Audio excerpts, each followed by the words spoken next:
Muy buenos días a todos. Me llamo Rosa y soy enfermera. Hoy del tema del que os voy a hablar es de las alteraciones. Se trata de las alteraciones emocionales y el riesgo cardiovascular. En primer lugar, dar las gracias a todos los miembros que forman parte del quinto Congreso en Ciencia Sanitaria por haberme dado esta oportunidad de realizar la presentación que voy a hacer. El tema del que hoy les voy a hablar está relacionado con las alteraciones emocionales y el riesgo cardiovascular, como ya he dicho. Se trata de un tema que, bajo mi punto de vista, y sobre todo en nuestra actualidad, puede ser de vital importancia, ya que vivimos situaciones diarias que pueden resultarnos bastante estresantes y no gestionarlas adecuadamente tiene repercusiones en nuestra salud física, y no solo física, sino también mental.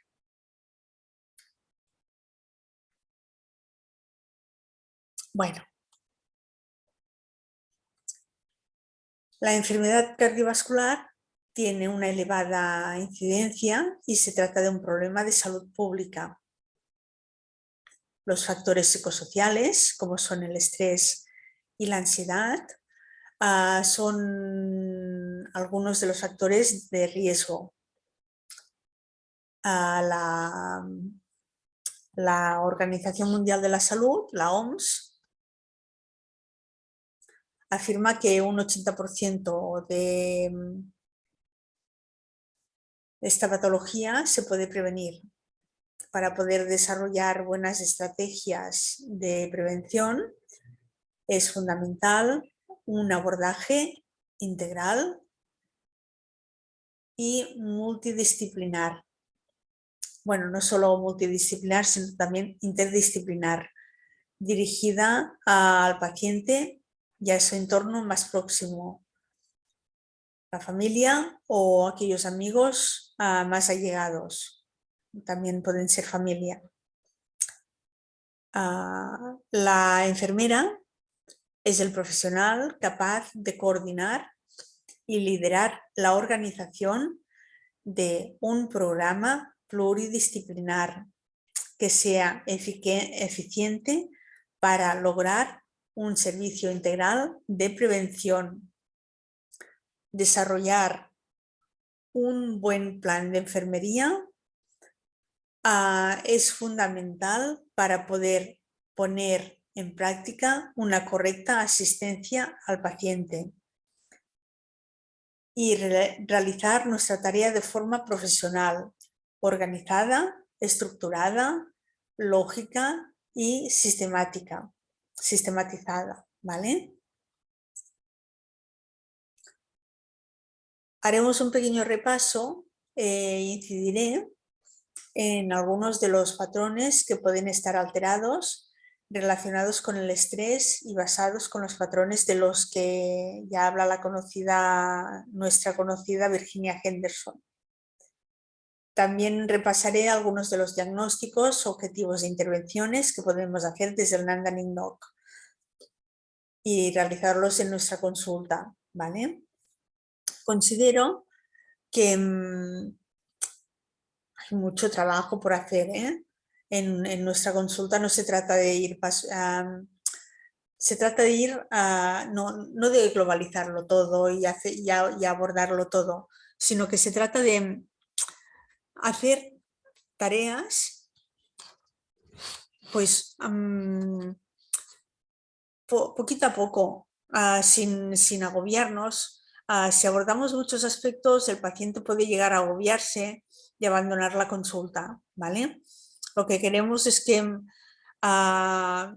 se quede, no que se vaya, que disfrute haciendo lo que hace. Y todo esto, pues, ¿cómo se logra? Pues haciendo pequeños objetivos, metas a cortos plazos. No es algo sencillo ni fácil, pero se puede conseguir, claro. El objetivo principal de mi trabajo ha sido realizar una revisión científica sobre la importancia que tienen los factores psicosociales para desarrollar estrategias de promoción y prevención de la salud. El objetivo específico o los objetivos específicos, uno de ellos es poner en valor la importancia del rol de la enfermera para realizar una correcta gestión, coordinación y liderazgo dentro del equipo multidisciplinar. El segundo, pues tomar conciencia del valor que tiene realizar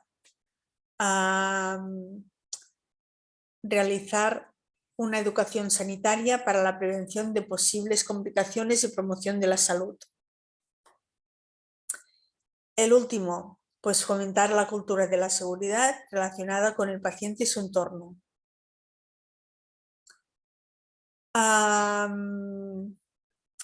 En la metodología, los criterios de inclusión ha sido principalmente, he ido escogiendo, por ejemplo, los participantes que fuesen de enfermeras de todas las edades y especialidades.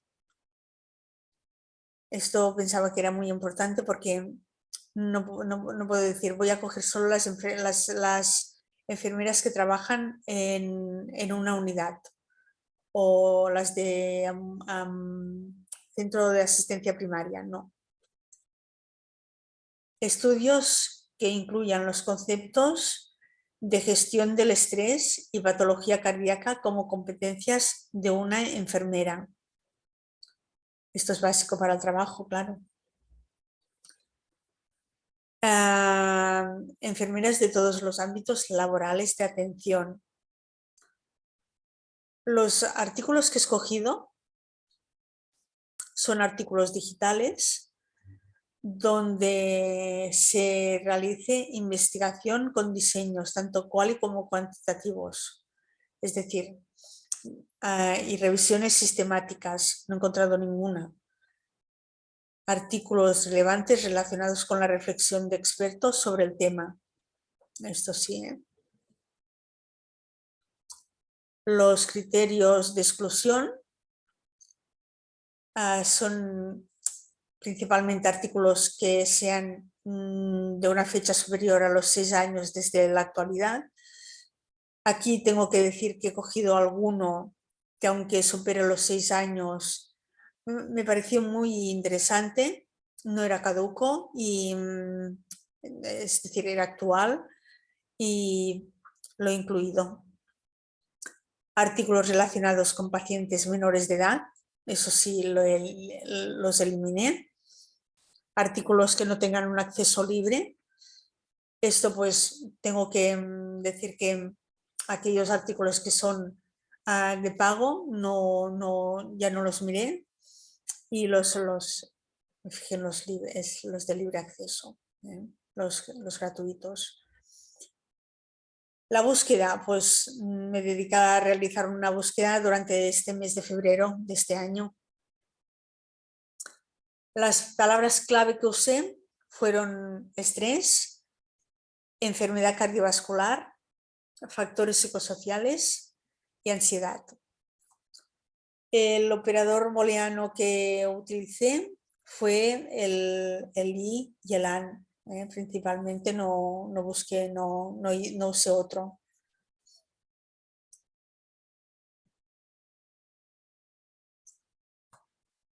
En estilo encontré 25 resultados. De todos ellos acepté 4 artículos que pertenecen a los criterios de inclusión y todos ellos eran de libre acceso. En Dialnet 21 acepté 10 que también pertenecían a los criterios de inclusión y todos ellos eran de libre acceso. PubMed 2 y Cuiden 4. La estrategia de búsqueda. Para realizar esta revisión de artículos, inicié una búsqueda en la base de datos electrónicas, como ya he dicho, Cuiden, PubMed, Estielo y Dialnet. Seguidamente se revisó el contenido de las palabras que había en el título, en el resumen, en los términos indexados de los artículos encontrados. Posteriormente, revisé los artículos encontrados con formato de acceso libre para asegurarme de que estuviesen todos dentro de los criterios de inclusión citados, además de la importancia que tenía su lectura.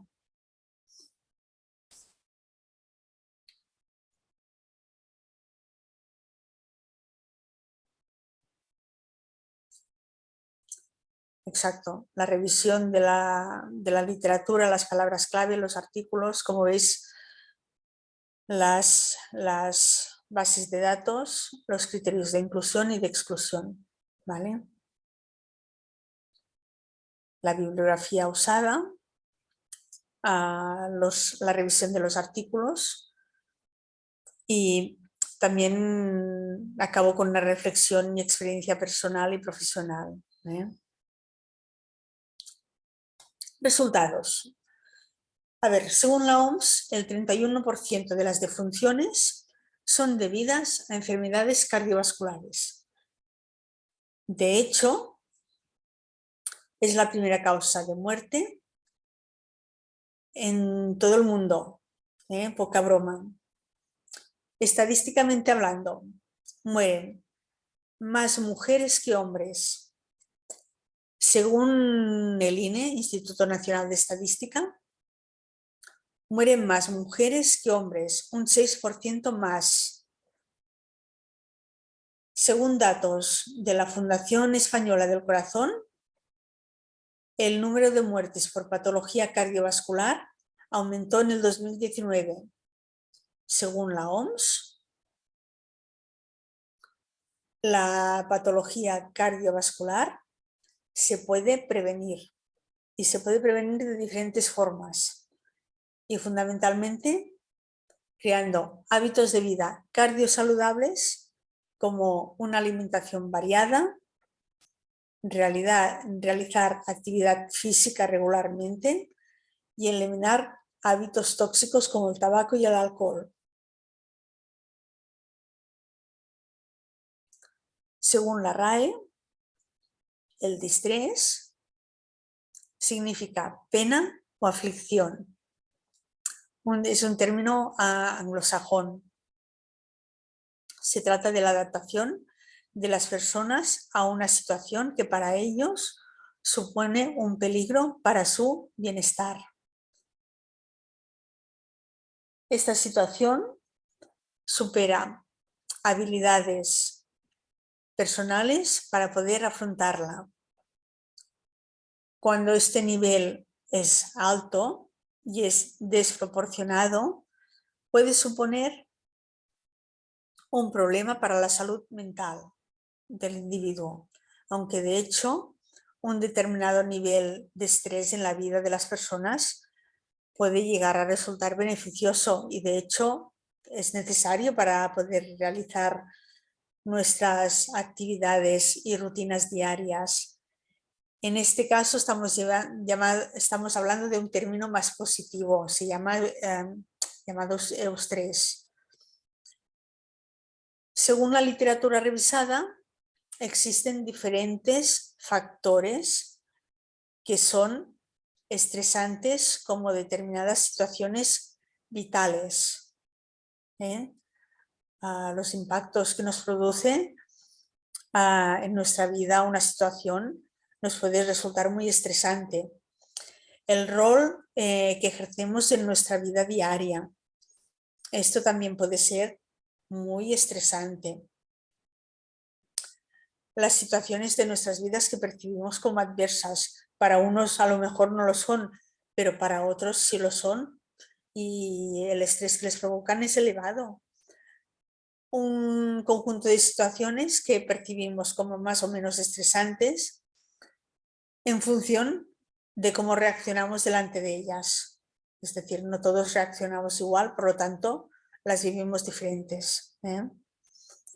Por este motivo, también depende de nuestros recursos personales o de los apoyos familiares en las personas que tengamos a nuestro alrededor. Un detalle bastante importante porque el hecho de no tener apoyos genera más estrés y el hecho de no tener recursos personales o de no disponerlos según qué situaciones también los favorecen. Y estas situaciones son las que las enfermeras debemos aprender a detectar, las estresantes, para poder empezar a realizar diferentes intervenciones y fomentar la promoción de la salud y la prevención de enfermedades. Son un conjunto de factores que nos pueden ayudar a detectar y definir qué grado de estrés está padeciendo un paciente. Saber qué tipo de recursos personales dispone para poder manejar una determinada situación que está percibiendo como problemática.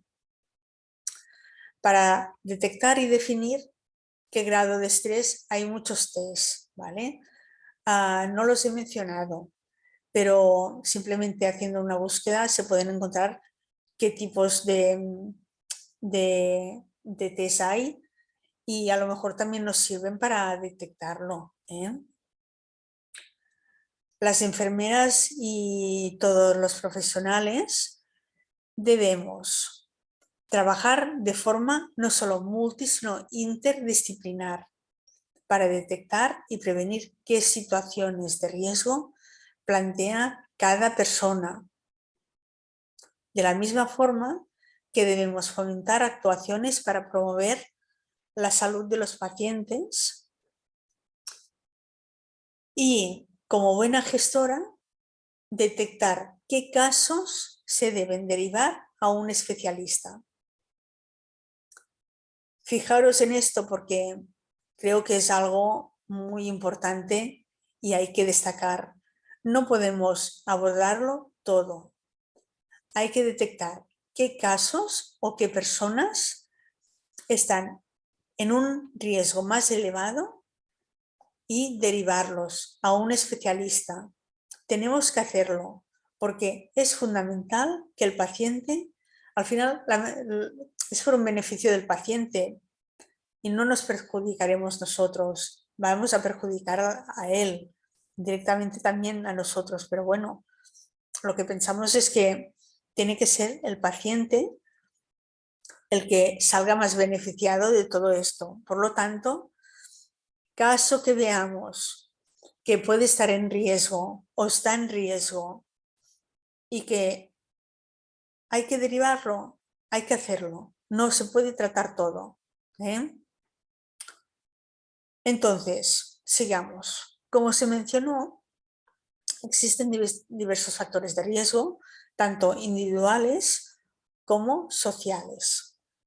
Entre ellos, cabe destacar la importancia del apoyo social, los recursos cognitivos, los recursos conductuales y los emocionales de cada persona. No todo el mundo tiene el mismo tipo de recursos. Algo que nos parece muy sencillo a nosotros, para otra persona será muy complejo. Y estos factores son tan importantes como aquellos que causan la situación de estrés. El buen apoyo social y también un buen vínculo afectivo son un conjunto de factores que está demostrado que mejoran nuestra autoestima y por lo tanto la situación estresante se percibe como una sensación de mayor control. Sin estos apoyos, os aseguro que también es más difícil trabajar. Pero bueno, que no los tengas no significa que no los puedas encontrar o los hagas de otra forma. Existe evidencia de distintas alteraciones asociadas al estrés. Voy a repasarlas de forma muy breve, como por ejemplo, alteraciones del sueño, aumento de la irritabilidad, dolores musculares, patología cardiovascular, alteraciones en la nutrición, fatiga, cansancio, cefaleas, problemas de dermatitis, palpitaciones o taquicardia, diferentes alteraciones gastrointestinales, en situaciones de crisis, pánico, aumento de la inseguridad percibida.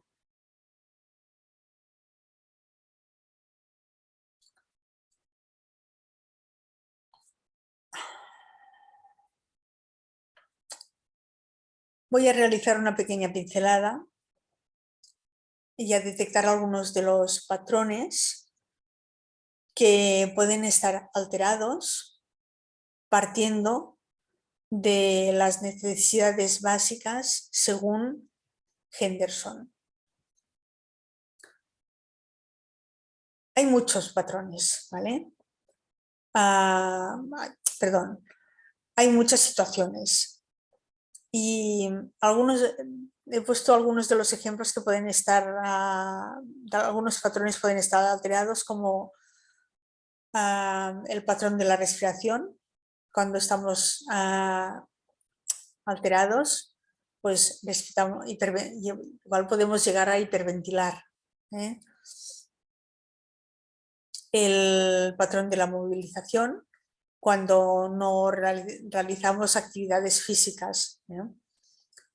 El patrón del reposo y del sueño. Veremos que el insomnio de conciliación y el insomnio de segunda hora son típicos a causa del estrés. El patrón de la seguridad, cuando por ejemplo se consumen sustancias tóxicas, tabaco, alcohol, drogas. El patrón de la conducta, cuando hay discusiones, conflictos laborales, cuando aparecen discusiones, sí, o conflictos laborales o familiares. El de la comunicación, cuando nos expresamos de forma poco asertiva. Entonces podemos entrar en conflicto con las personas que tenemos a nuestro alrededor.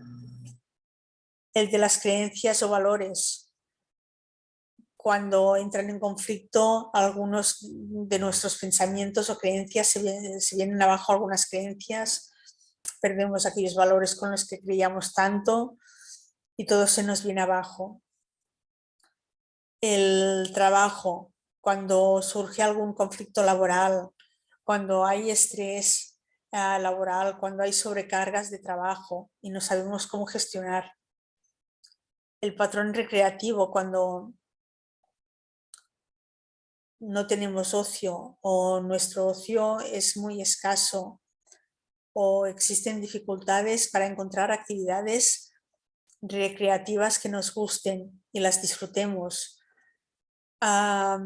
El patrón del aprendizaje, porque cuando estamos estresados tenemos dificultades para aprender o no podemos aprender, el mismo estrés no nos permite aprender y esto es un problema. Podemos definir también un plan de cuidados de forma integradora. Aquí voy a realizar un pequeño repaso a algunas intervenciones y objetivos que podemos plantearnos y poner en marcha de forma fácil, sencilla, cómoda. Lo estoy poniendo muy bien, pero no es tan complicado. Un objetivo fundamental que podemos plantearnos es el del equilibrio emocional. Y nuestra intervención será la de aprender a gestionar el control de impulsos. La actividad que realizaremos aquí también será fundamental para conseguir lograr una buena y adecuada gestión de emociones. Hay que explicar al paciente lo que vamos a realizar. Esto es fundamental para que aprenda a detectar situaciones que son estresantes para él y sepa cómo manejarlas mejor. Es fundamental que esté receptivo para intentar aprender y empezar a modificar hábitos y conductas. Explicarle que serán tareas muy sencillas, aunque deberá ir detectando situaciones y realizar un trabajo sobre ellas. Si está de acuerdo, empezaremos a explicarle sus tareas. Esto dependerá, sencillas o complicadas, el nivel lo podemos subir o bajar nosotros mismos. El nivel dependerá de la capacidad intelectual que tenga, de su nivel cultural, de sus capacidades para adquirir nuevos conceptos. Dependerá de muchos factores y debemos estar atentos a todos ellos, porque a lo mejor está tan colapsado que no puede aprender, pero a lo mejor tiene buena capacidad para ir adquiriendo conceptos o ya lo sabe. Entonces, simplemente será trabajarlo de otra forma, más sencilla, más práctica. Esto dependerá. Para empezar, y en primer lugar, el paciente debe detectar una situación muy concreta que le haya generado estrés y escribirla. Escribirla literalmente, sin añadir calificativos, sin añadir pensamientos y sin añadir emociones. Es decir, ¿qué le sucedió? Pues vino María y me dijo, a partir de mañana cambias de lugar de trabajo. Te vas a trabajar a quirófano. Vale. Respuesta mía, del paciente. ¿Vale? En segundo lugar, escribir la respuesta verbal que ha expresado y de forma literal. ¿Qué le contesté a María? Pues a María le dije que no quería irme a quirófano porque yo estaba muy bien en urgencias. Y etc, etc, etc. Pero escribirlo de forma literal, sin, otra vez lo mismo, sin pensamientos, sin emociones y sin calificativos. Describir lo que pasó. En tercer lugar, describir lo que pensó cuando escuchó lo que le dijo en esa situación. Es decir, cuando María me dijo que tenía que ir a quirófano, ¿qué es lo que pensé? Y pensé, ostras, con lo bien que yo estaba en quirófano, me entró de todo, me alteré, pensé, esto es imposible, ¿por qué me hace esto María? ¿Qué he hecho yo? Siempre me pasa lo mismo, me agobié. Todos los pensamientos que le vino a la cabeza, pues ahí ponerlos, ¿vale? Pensamientos. Finalmente, en otro lado podemos hacer columnas o filas. La última. Finalmente, describir las emociones que sintió en esa situación determinada. Es decir, cuando María me dijo que me tenía que ir a quirófano, ¿qué es lo que yo sentí? Pues rabia, sentí ira, frustración, impotencia, pues todo esto se pone allí, ¿vale? Antes de continuar, quería matizar una cosa, y es que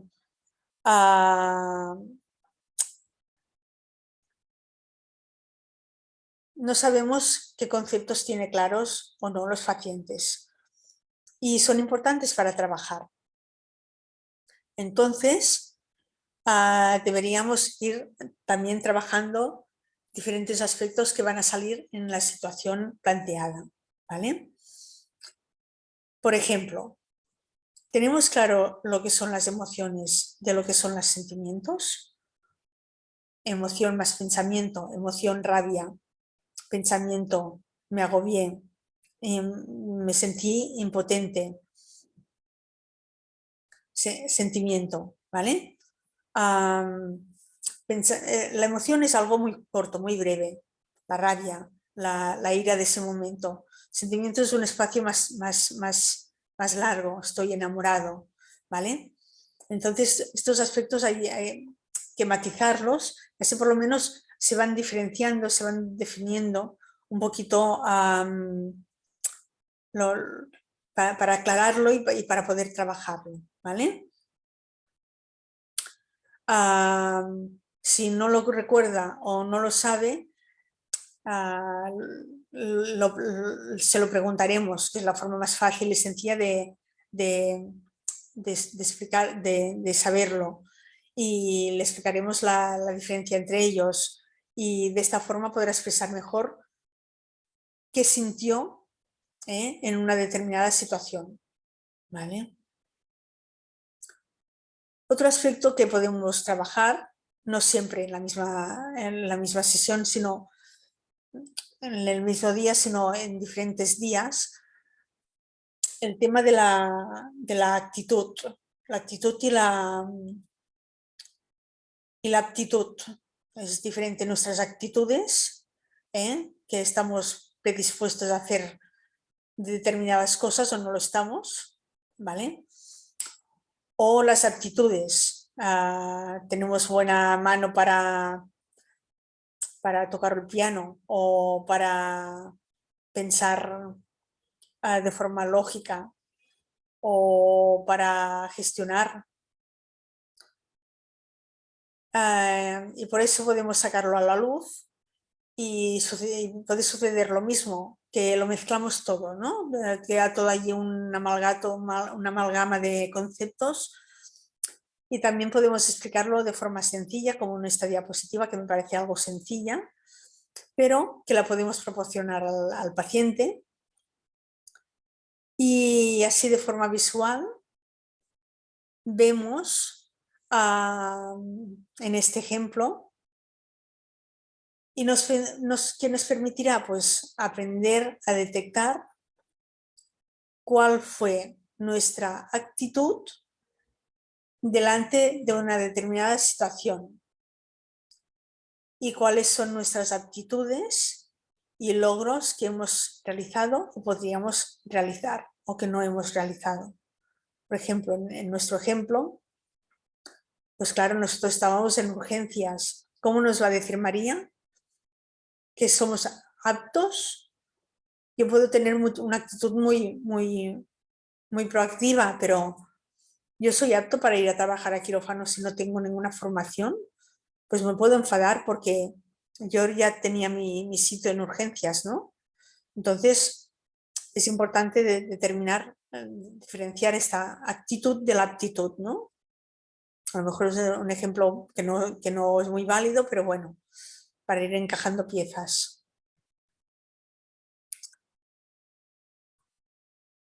Otro aspecto importante a tener en cuenta son los sesgos cognitivos. En otra visita podemos aprovechar para explicar con más detalle qué son estos sesgos. Es decir, son distorsiones cognitivas que realizamos de forma automática en un proceso cognitivo y nos lleva a interpretar una situación de forma errónea, tomando decisiones rápidas que no son de utilidad para sobrevivir, pues sí, pero siempre no son útiles, pues no, porque decir siempre, decir, es que María, siempre me cambias de sitio a mí. Esto es una sobregeneralización. Siempre, ¿estás seguro de que siempre te cambio aquí? Es que allí siempre estoy mal en quirófano, ¿vale? Pues también es un aspecto que podríamos decir que hay una sobregeneralización y un filtro mental, ¿no? Porque ahí siempre estoy mal, seguro que siempre estás mal allí. No hay ningún momento que tengas que estés bien.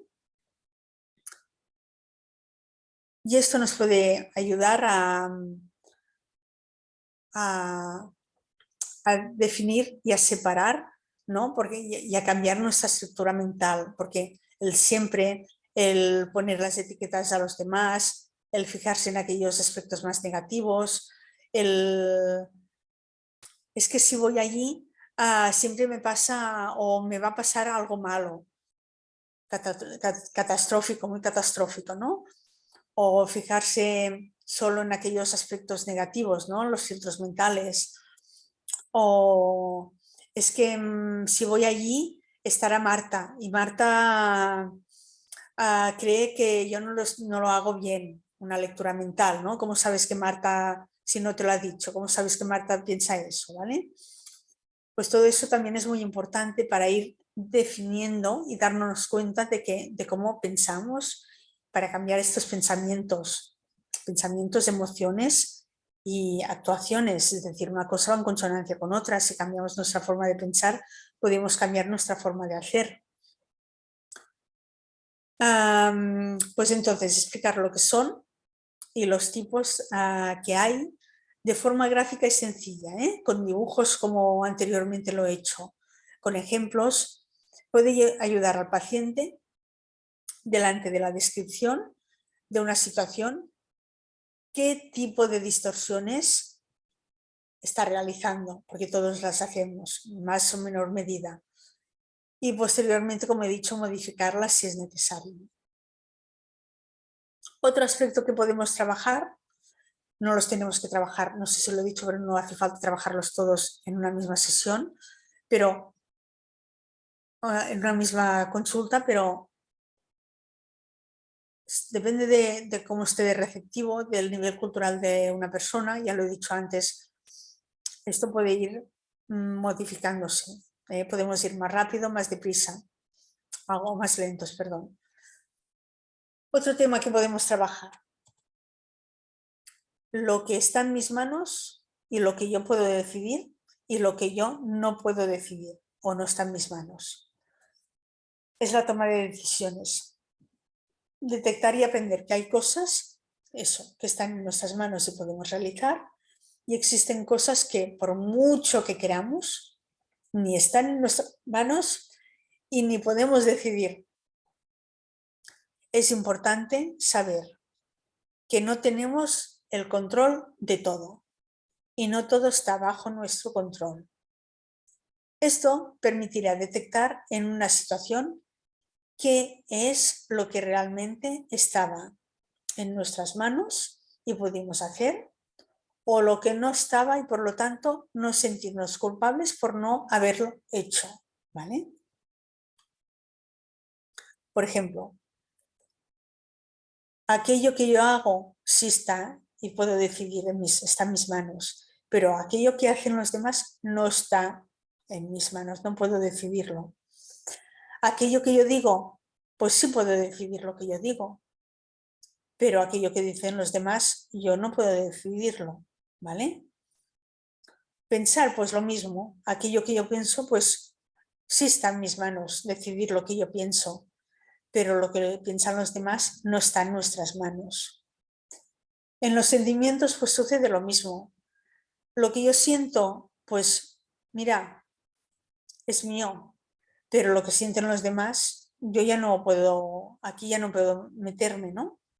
Y en nuestras creencias y en nuestros errores, pues sí, nos equivocamos, pues nos equivocamos nosotros, pero lo que hacen los demás, pues ya no está en nuestras manos, los errores de los demás, ¿no? ¿Verdad? Pues esto también es muy importante y significativo irlo diferenciando, porque nos podemos sacar algunas responsabilidades de encima que hacen los demás y no están no están en nuestras manos, están en la de los demás.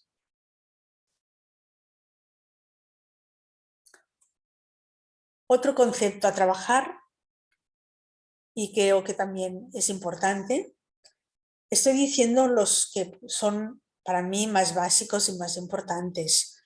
Hay muchos, muchísimos a trabajar, pero creo que para esta charla hacer 4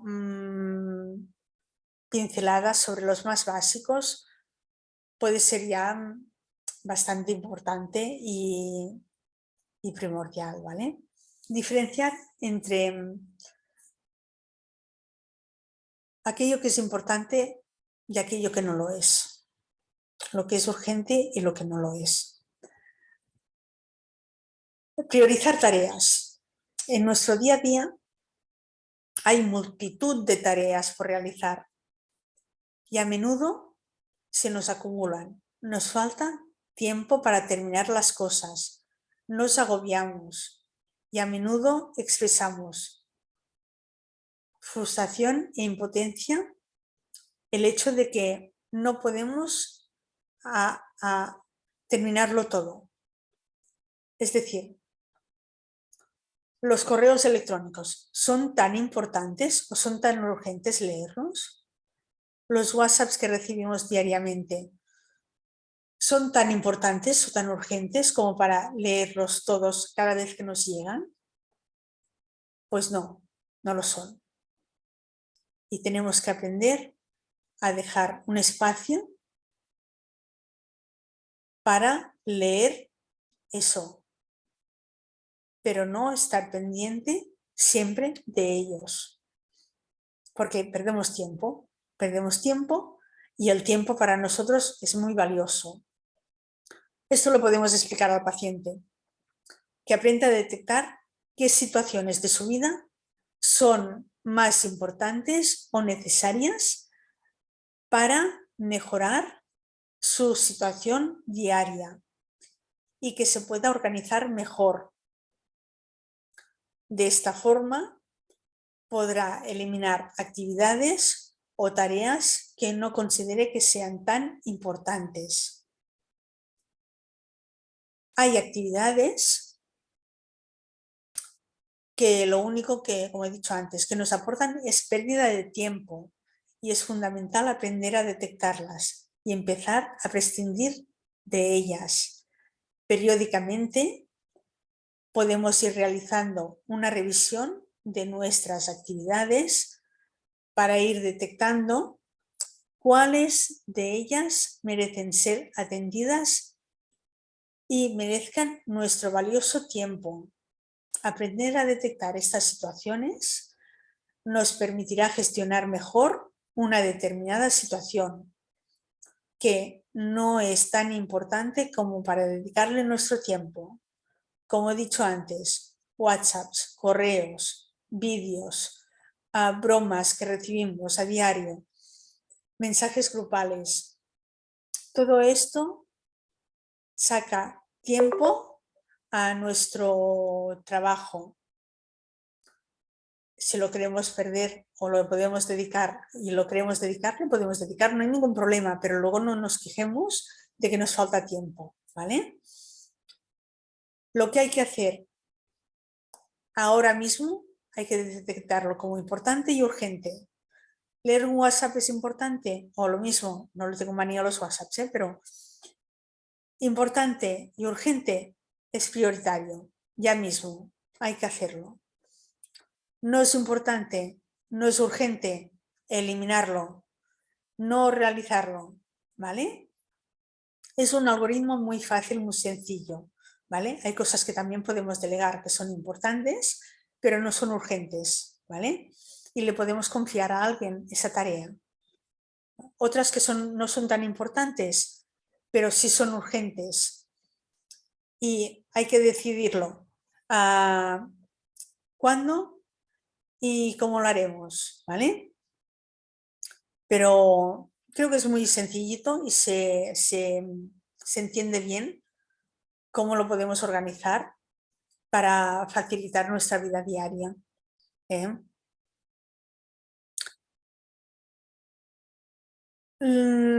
También podemos hacer todo esto, este trabajo lo podemos hacer en grupo, formar grupos pequeños.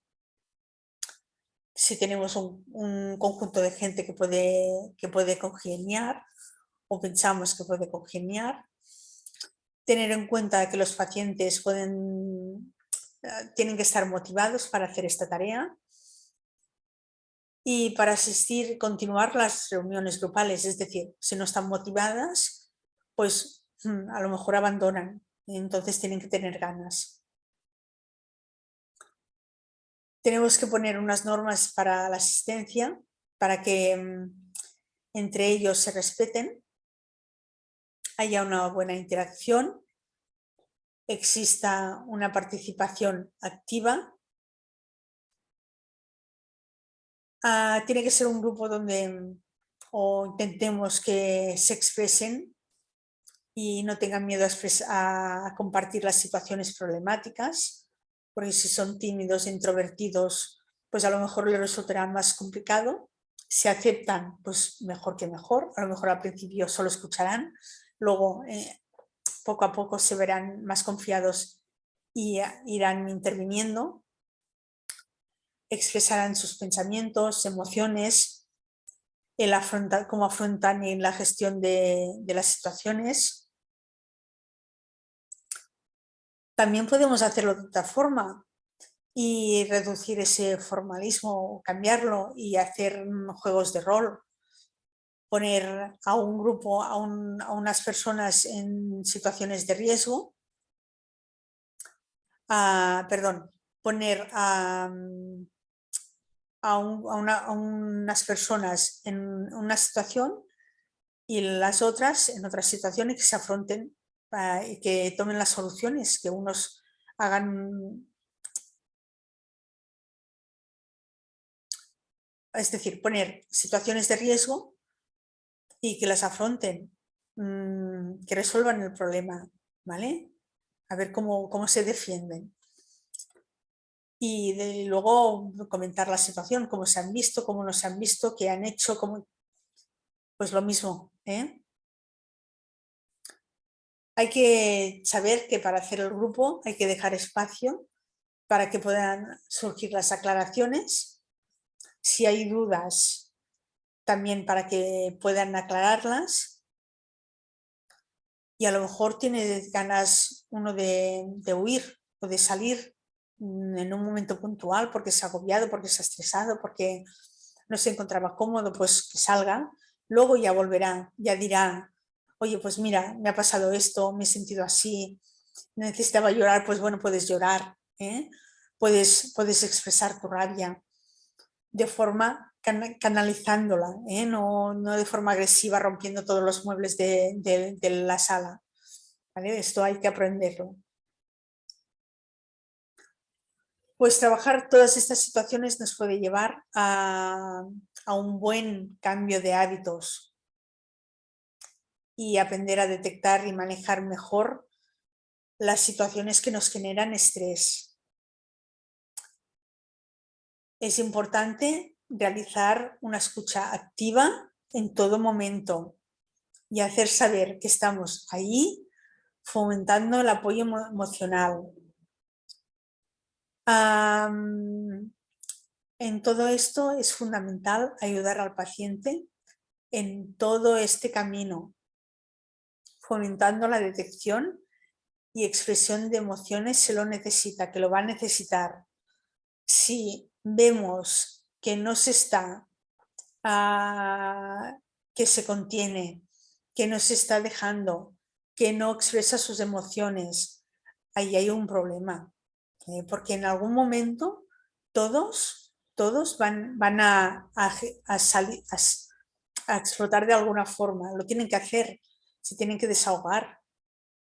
Si no lo hacen, pues estar pendientes.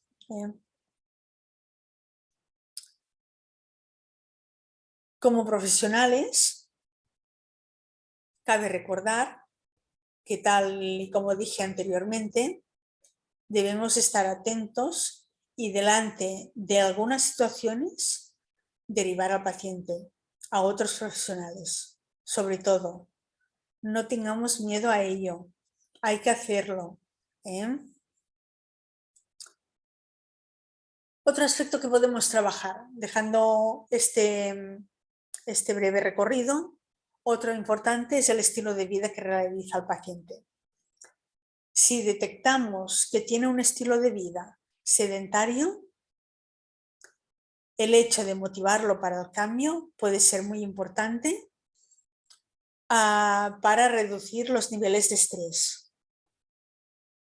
El estilo de vida, otra intervención. Somos sedentarios. Si el paciente es sedentario, nuestro objetivo será fomentar la salud del paciente a través de la intervención en la promoción de la actividad física. No podemos hacerlo así como así. Hay que plantearlo de otra forma. Detectar qué actividad física le gusta para que no la abandonen. Y si nos dice que ya la ha abandonado en otras ocasiones, pues cambiar de actividad o plantear otra fórmula. Y detectar por qué la abandonó. Establecer un programa de actividades que se adapte a sus necesidades. Explicarle sus beneficios y las mejoras que puede tener en relación no solo al bienestar físico, sino también al bienestar psicológico. Hay que realizar un seguimiento, no se puede presionar. Sobre todo, bueno, hay gente que le gustará la presión, pero habitualmente si tenemos que mirar si le gusta la presión o no. El manejo del peso es otra intervención que podemos realizar. ¿Para qué? Para detectar hábitos y costumbres del paciente. Perdón, estas son las actividades que podremos realizar. Detectando hábitos y costumbres, podremos saber qué hace. Explicar que tiene sobrepeso, a lo mejor no se ha dado cuenta de que está en sobrepeso, y hacerle ver que sí, que está en sobrepeso, o al revés, que no tiene, que está en bajo peso. Dejar que el paciente explique sus hábitos alimentarios es importante. Si es necesario, que nos haga una lista de todo aquello que come en una semana, cantidades, y detectar, simplemente si sabe un poquito más, pues podemos hablar de gramos, o si lleva un control muy bueno, pues aumentarle el nivel, pero si no, simplemente que nos haga una lista con lo que come en una semana y detectar qué es lo que falta o lo que sobra en función de su actividad física y su peso ideal, porque por mucha poca comida o cambio de hábitos, si no hace actividad física, no queda compensado. O al revés, puede hacer mucha actividad física y comer poco. Tampoco no es lo adecuado. Hay que reflexionar sobre los alimentos que más le gustan. Hay que adaptar la dieta a sus preferencias. Establecer retos para ayudarlo a conseguir sus objetivos. Hay gente que no le van los retos, pero hay gente que sí. Tenemos que descubrir también, es que estamos con personas, entonces tenemos que encontrar gustos y preferencias de cada uno. No estamos delante de una máquina, por lo tanto, esto lo tenemos que tener claro. Si detectamos, que existe insomnio, dificultad para la conciliación del sueño o insomnio de segunda hora, podemos realizar una intervención para la mejora de la calidad, no solo de la cantidad, sino de la calidad del sueño, con diferentes actividades. Por ejemplo, registrar semanalmente las horas de sueño seguidas. Porque si decimos, ¿cuántas horas has dormido hoy? Pues claro, puede ser 3 horas por la mañana, 2 horas por la noche, 4 por la tarde. No, seguidas, por la noche, descanso nocturno. Registrar las actividades que se realizan antes de ir a dormir.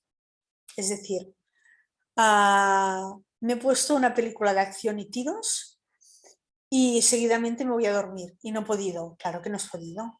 ¿Cómo vas a poder? Priorizar actividades que fomenten la conciliación del sueño. Es decir, la película de tiros. Pues la película la podemos dejar pues para la tarde, pero no para antes de ir a dormir. O, bueno, o mirar el móvil, por ejemplo. Si estoy mirando todo el rato vídeos que me estimulan la vista y la luz, me está estimulando, pues ¿cómo me voy a dormir? Pues no me voy a poder. Entonces hay que hacer actividades que fomenten la conciliación del sueño. Un vaso de leche, un plátano, estar tumbadito, escuchar música, cosas que nos relajen, que estén adaptadas a nuestras necesidades y preferencias. No podemos decirle al paciente, mira, escucha música clásica porque va muy bien.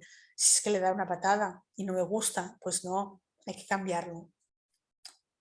Crear un ambiente apropiado. ¿Qué te gustan? ¿Las velas? Pues pon velas. Y apágalas justo antes de irte a dormir. ¿Qué te gusta? ¿El incienso? Hay que descubrir qué nos gusta, ¿vale? Para crear ese ambiente. Instalaciones cómodas y confortables. Cama cómoda, luz tenue, música de fondo si queremos, lo que hemos dicho, persianas bajas, habitación ventilada, establecer unas rutinas del sueño, unas pautas cada día habituales, que esto también nos ayudará a conciliar mejor el sueño, ¿vale? Detectar situaciones que son estresantes antes de ir a dormir, ya lo hemos dicho. Cosas que nos estimulan fuera, alejarlas, ¿vale? También podemos introducir el tema de las terapias alternativas. Masajes, técnicas de relajación, pueden ayudarnos a sentirnos mejor, a encontrar un tiempo y un espacio para nosotros, a favorecer la expresión y manejo de emociones y de sentimientos, ¿vale? También hay que decir que en nuestro grupo podemos hacer técnicas de relajación. Se trata de habilidades y técnicas que el paciente puede incorporar en nuestras tareas, en sus tareas diarias. El lugar y el sitio, cuando ya tenemos práctica, puede llegar a ser pues indiferente. Y digo esto porque cuando una persona aprende a relajarse, lo puede llegar a realizar incluso con el sitio más ruidoso que existe, pero estamos empezando y al empezar necesitamos un sitio pausado, tranquilo, que nos permita bajar el nivel. Porque la relajación lo que hace es ralentizarnos y nos hace vivir de forma más pausada en consonancia con nuestra disminución de la frecuencia cardíaca, de la frecuencia respiratoria, de la tensión arterial. Habitualmente, usar técnicas de relajación es una actividad relajante aunque no a todas las personas les relaja. Hay algunas que prefieren otro tipo de actividades y las detectan como relajantes. Son válidas mientras no nos cause ningún daño. Hay gente que, por ejemplo, prefiere realizar actividad física de forma regular. Bueno, pues que haga antes de ir a dormir, pues que la haga.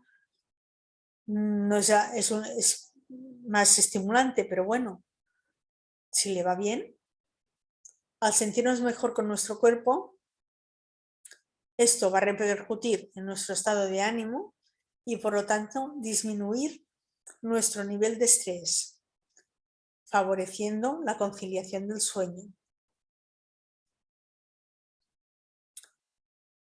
Con la detección de estas situaciones, ponemos en marcha el plan de cuidado que, por decir algo, semanalmente se puede ir revisando con el objetivo de reducir el estrés y adquirir nuevos hábitos más sanos, más saludables, que permitan llevar una mejor calidad de vida.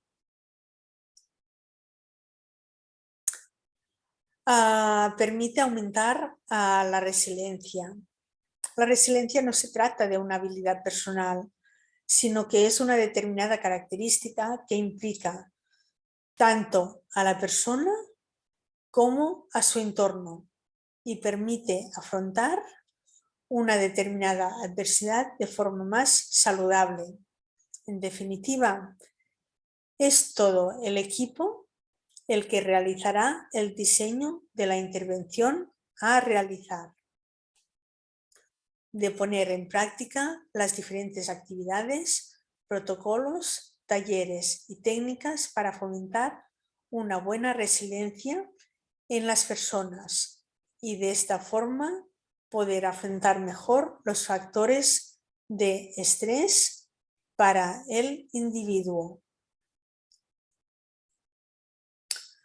En definitiva, podemos concluir que los factores individuales, como el estrés, y los colectivos, como el apoyo social, están directamente relacionados con la patología cardiovascular.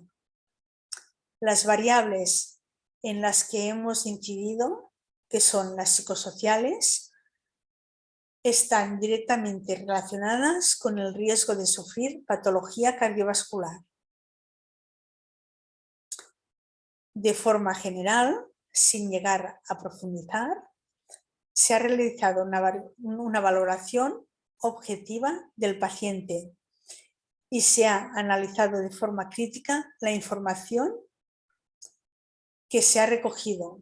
Posteriormente, hemos identificado algunos diagnósticos, objetivos, intervenciones, los llamados Dandaning-Knock, para realizar mi pequeño plan de cuidados. Hay muchos diagnósticos, pero me he basado en estos 4 para poder hacer un plan de cuidados algo integral. Pueden sugerir más diagnósticos, pero yo creo que es importante tener en cuenta que para poder tener éxito en nuestro objetivo hay que aplicarlos de forma escalonada, no todos de golpe, en función de eso, de lo que vaya tolerando el paciente y de sus demandas. El diagnóstico el paciente lo tiene que saber, lo tenemos que hablar, tenemos que ayudar a que reflexione sobre él, debe de hacer lo suyo para empezar a llegar a acuerdos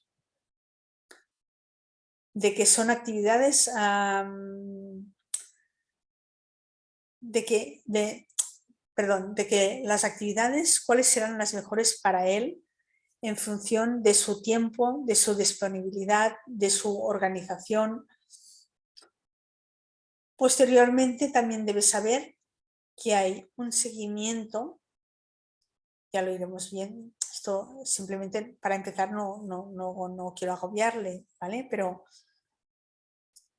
le iré realizando un seguimiento para observar cómo progresa, sus mejoras, sus límites, sus debilidades, sus fortalezas, sus retos conseguidos y realizar modificaciones si son pertinentes, ¿eh? Se trata pues de contribuir a una mejora en la promoción y prevención de la salud cardiovascular, fomentando la reducción del estrés en los pacientes. Para ello es importante y fundamental la continuidad asistencial para promover un trabajo integrador en un abordaje personalizado, tanto individual como colectivo. Las enfermeras, como buenas gestoras, debemos aprender a detectar estas situaciones de riesgo, ya que están relacionadas con el estrés. La importancia de una buena formación permitirá ayudar al profesional a proporcionar al paciente herramientas para una mejor gestión del estrés y su reducción. Si estas situaciones no se solucionan, serán más complejas de afrontar, aflorando otras patologías como las cardiovasculares. Las hormonas como la adrenalina y el cortisol son las que provocan la hipertensión, la colesterolemia y las placas de ateroma. El trabajo no solo multi, sino interdisciplinar será fundamental, como hemos visto, para definir las actuaciones a realizar y ponerlas en marcha para poder reducir las situaciones de estrés del paciente y fomentar estilos y hábitos de vida cardiosaludables. Cabe destacar que cada profesional tiene definido su rol de actuación y sus funciones.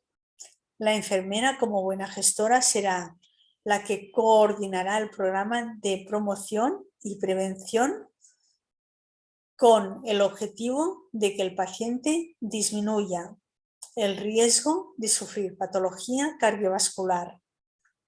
Esto incluye no solo al paciente, sino también a su ambiente más próximo, sea familia o sea amigos, para lograr una educación más integradora. Bien, esto ha sido todo. Espero que si habéis llegado hasta aquí os haya gustado. Y si tenéis cualquier duda, cualquier pregunta, no dudéis en consultarme. Muchas gracias por vuestra atención y un saludo. Hasta luego.